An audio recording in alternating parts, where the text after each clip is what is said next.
Class 5 and Class 6, we are continuing with vulgar fraction problem sums. For Class 5, it is exercise 13 of your book Subrata Datta, and for Class 6, it is exercise 18 of Subrata Datta. So, follow the respective books. The sum numbers are similar. Now, we are going to sum number 10. In an examination, Ram and Shyam, two students are there named Ram and Shyam. They scored 11 by 15 and 7 by 11 of the total marks. Who scored higher? That means that Ram scored how much? He got 11 by 15 of the total marks. The total marks is unknown. Ram has secured. Now whenever you give exam, do you get the entire marks? Suppose 100 marks exam, do you get 100? No. So whatever you score is your marks. So here what information is given?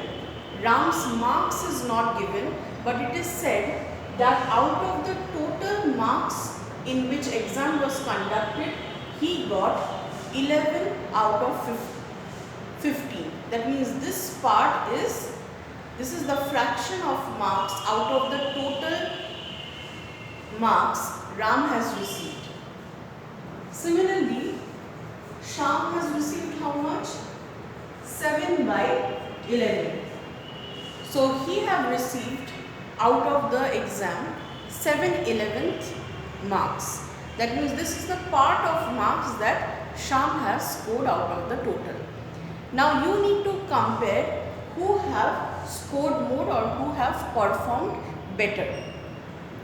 Now in order to understand who have performed better, for example, if I say that you have given a test in maths out of 10 and you have got 7, and your friend have given exam on 30 marks and got 22.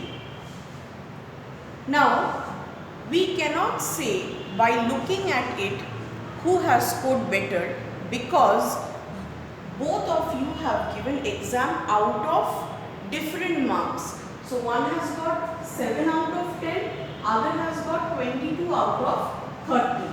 So we cannot compare, because the out of marks or in which marks we have given exam varies for both. Only when you both are giving exam out of same marks, we can judge who has performed better. Suppose both the friends have given exam out of 10 each, and one has got 7, other has got 8. So it becomes very easier to know who has performed better. Obviously one who got 8 out of 10. So this 7 out of 10 has performed less than the one who has got 8 out of 10. So out of, if it is similar, then only it helps us to compare. That means when the denominator portion of the fraction is same, we can compare. But here, since both the friends have given exam out of different marks, it becomes impossible to compare. So if Ram is getting as if 11 out of 15, Shyam is getting 7 out of 11. So their out of, is it same or different? It is different, because one is getting 11 out of 15, the other is getting 7 out of 10. So this denominator is not matching. So we have to change the denominator and make it equal. How will we do that? Whatever Ram has got, what is the denominator? 15. Multiply it with the denominator given in the case of Shyam, that is 11. And whatever you do over here, you have to do with the numerator. Numerator was given 11, you need to multiply with 11. So both numerator and denominator here is multiplied with 11. Similarly, what will happen to Shyam's marks? The denominator should match. So here what you have done, with Ram's marks you have multiplied Shyam, And here with Sham's denominator you will multiply whatever given for Ram's denominator. And on top, whatever you do in the denominator part, repeat in the numerator part. So this is giving you 121 by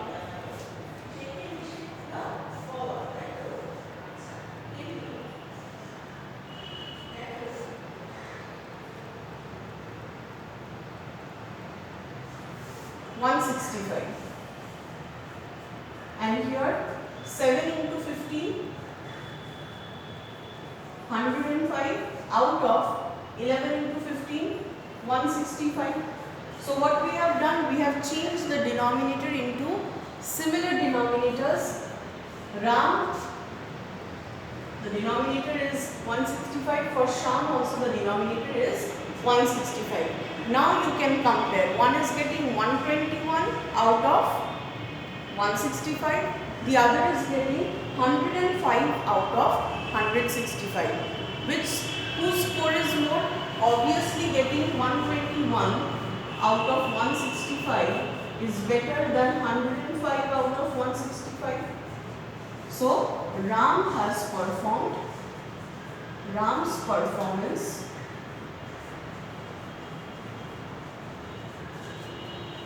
is better.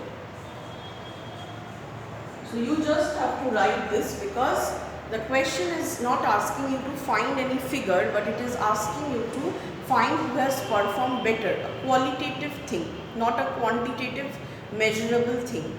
So you will do the sum in this way and then make the declaration that who has performed better. The next question is question number 11. A man spends 1/10 part of monthly income as house rent and 3/5 to maintain his family and saves the rest. If the monthly saving is rupees 4500, find his monthly income. So what is the question? The question is that a man earns a monthly money. That means January, February, March, for every month he earns something.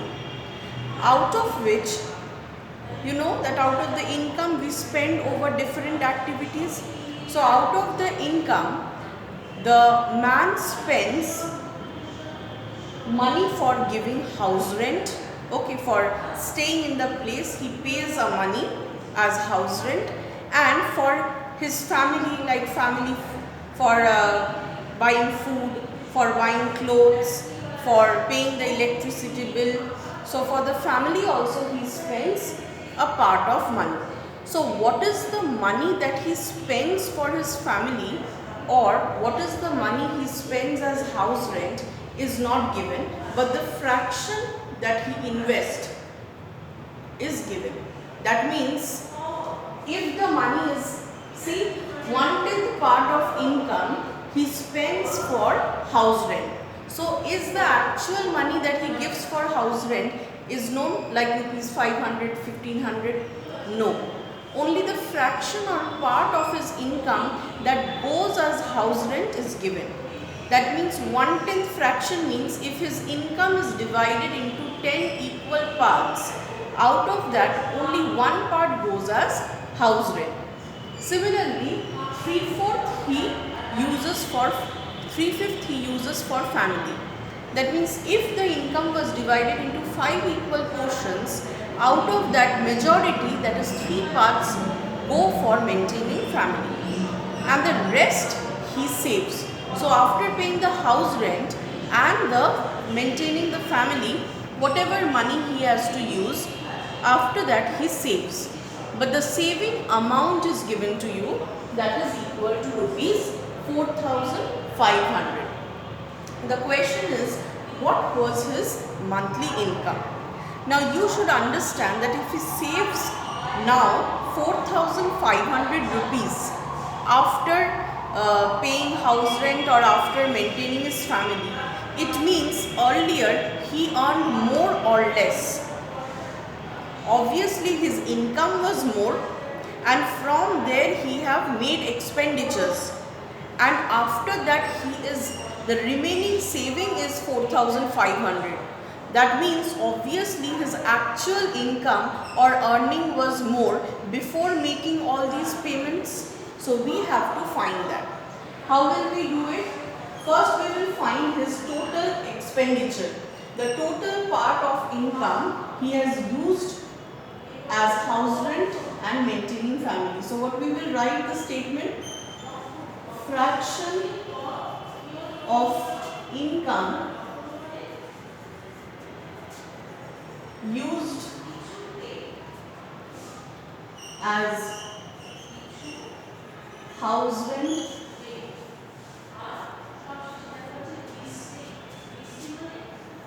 and maintaining family. So what is the total expenditure also you can write. So fraction of income, 1/10 is spent on house rent plus 3/5 is spent on family.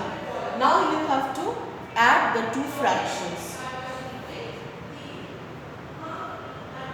So what is the LCM of 5 and 10? It is coming 10. 10 into how much gives you 10? 1. That 1 you multiply with the numerator. It is just normal fraction till now whatever you have done, fractional addition. And problem sum means you have to apply those in case of problem sums. 5 into how much gives you 10? 2. That 2 you will multiply the numerator. 3, 2 3 is 6. So 7 out of 10. So if you divide his income out of 10 parts, 7 part is already gone, finished in making expenditures. Therefore, fraction saved, fraction of income saved. So after making expenditure, we have some savings. So fraction of income saved. This fraction is not given. You have the total amount of money that is saved. But we will find how much fraction he saved. If the total of fraction is 1, from there if you subtract the expenditure which he has already spent, you can find the fraction which he is left out with. So what is the LCM? If nothing is given, what I said, take 1. 1 and 10, the LCM will be 10. 1 into how much gives you 10? 10, sir.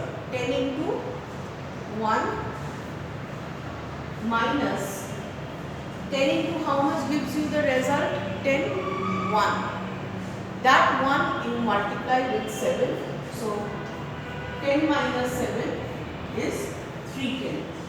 So 3/10 of money is still left with him.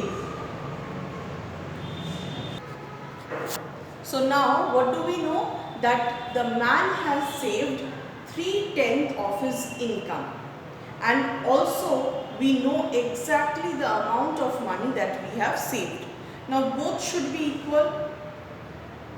If I say that your age is 20 years, and if I say that your age is 2 more than somebody's age whose age is 18. So will that make any difference in your age? Your age will be 20, will be remaining 20. I am just expressing that in different way. Similarly, what do we know? We know according to the problem, fraction saved, fraction of income that is saved equal to 3/10. On the other side, we know total savings. The total savings amount is also given rupees 4,500. Now both should be equal, whether I express the saving in fraction form or I express it in monetary form. So you have to write 3/10 of saving, or the 3/10 of income. So 3/10 of income he has saved. And what is that amount? Rupees 4,500. Therefore, you need to find his total income. Total income will be more or less, this we have to find out. This is the required value. The required value obviously is more because his income was much more, but after that he saved less because he have made expenditures. So when the required value is more, what do? You have to express the income in monetary terms. So what is the amount of money given already? The quantity of money that he saved? Rupees 4,500 into, since the required value is greater, you need to multiply with a greater than fraction. So 3 by 10 is a lesser than fraction. The numerator has to be more for a greater than fraction. You just reverse it, it becomes 10 by 3. So it has turned into a greater than fraction because the numerator is more. If you find out, you will get the answer. 3 and 4500 gets cancelled. So rupees 1500 into 10 means 15,000. So his income was 15,000. This is the answer.